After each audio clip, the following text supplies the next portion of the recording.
Revenons sur le rêve alors, puisque ton rêve c'est d'être enseignant et tu te retrouves dans ce corps de métier.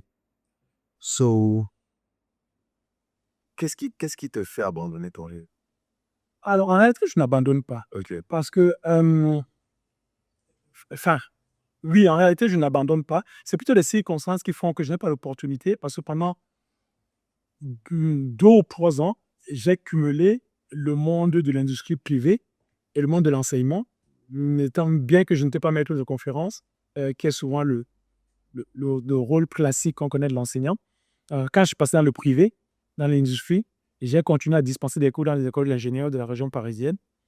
Et ensuite, j'ai déménagé, j'ai changé de ville. Et c'est à ce moment-là, je n'ai pas eu l'opportunité d'avoir d'autres contrats de consultant enseignant. Mais ce n'est absolument, je n'ai jamais prononcé à ça. Et à chaque fois que l'opportunité s'est présentée, d'être dans le rôle de transmetteur, d'enseignant, j'ai essayé. Il y a aussi la formation continue dans les entreprises. C'est une forme d'enseignement. J'ai l'opportunité de faire 2 ou 3 interventions dans le cadre de mon entreprise. Donc, transmettre pour savoir, non, je n'ai pas complètement abandonné. Ce n'est pas tout à fait la droite ligne de celui que j'envisageais, mais sur le principe, je reste toujours animé par cette flamme. Quand tu te retrouves donc, on va dire, quoi, sur cette voie où ce n'est pas exactement ce que tu pensais, où est-ce que tu trouves cette flamme qui t'anime? Bon, je le dis parce que avant de lancer le podcast, j'ai discuté avec beaucoup d'amis, beaucoup d'étudiants, beaucoup de jeunes, et on a souvent ce problème. Déjà, une bonne partie d'entre nous, on a abandonné nos rêves de l'école primaire, on a pris les rêves du secondaire. On a abandonné les rêves du secondaire, on a pris les rêves de l'université, et on est même déjà en train d'abandonner les rêves de l'université. On trouve la flamme là-haut. Je pense que la première contrainte est une contrainte économique. Il faut que tu payes ton loyer. Il faut que tu te nourrisses. Donc, pour cela, il faut que tu aies des revenus. Et si tu as pour avoir des revenus, il faut que tu aies un travail. Maintenant, la partie la plus difficile, c'est de ne pas sauter sur le premier travail venu juste parce qu'il faut que tu payes ton loyer. Et c'est là où ça peut être compliqué parce qu'il faut que tu trouves la force de dire non à des propositions qui, du point de vue revenu, répondraient aux besoins, mais du point de vue ignac, du point de vue flamme, comme tu dis, si je prends ce mot, je pense que ça ne répondrait pas. Et je n'ai pas la recette, mais, mais il y a besoin d'avoir cet équilibre dans ce poste, cette activité que je vais faire. Ce n'est pas tout à fait ce que j'envisageais, mais d'autres métiers ont d'autres formes de plaisir que je n'envisageais pas, que je ne connaissais pas, que je vais découvrir et qui peuvent aussi m'animer. Toi, moi, tous, nous ne sommes pas monolithiques. Aujourd'hui, on fait quelque chose parce que ça Monolithique, c'est-à-dire. fait d'un seul bloc. Ok.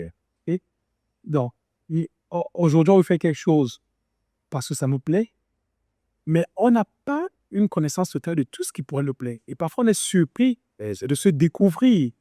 Quelqu'un me disait hier de se rencontrer soi-même dans le cadre d'un quelque chose de différent. Et c'est, par exemple, des raisons pour lesquelles j'ai souvent été dans les associations jusqu'à présent. Parce que ça donne l'opportunité d'être confronté à d'autres choses et sur lesquelles on se découvre. Et on se rend compte qu'il y a d'autres choses qui nous font plaisir et qui nous donnent de la joie et qui sont différentes de celles auxquelles on a pensé ou voire même qu'on n'a jamais imaginé.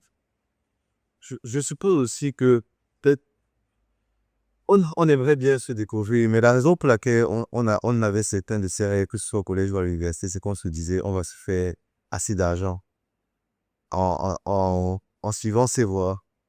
Maintenant, la vie t'a mis sur un autre chemin et une bonne partie des jeunes, une des raisons pour laquelle ils ne s'épanouissent pas, peut-être, c'est le côté financier. C'est pas si mal ce que je fais, je parle de ce jeune-là, mais je pense que je n'ai pas la rémunération qui va avec le rêve que je voulais faire.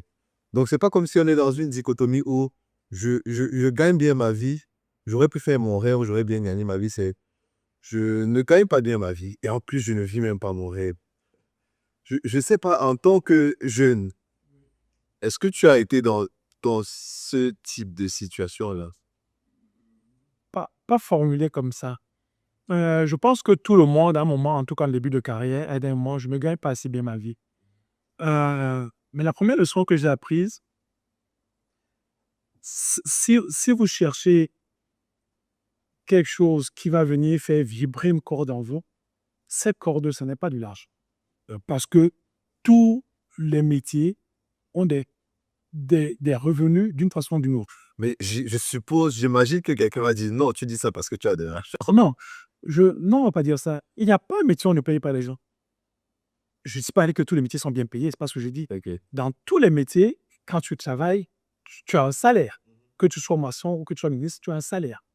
La question de ce salaire n'est pas suffisant. De mon point de vue, il doit être dissocié de ce travail ne m'apporte pas une satisfaction. Ok. Il y a des gens, il y a des moments, il y a des situations, en tout cas, je crois que comme beaucoup de gens en début de carrière, on trouve toujours son salaire insuffisant. Mais la compensation se trouve ailleurs.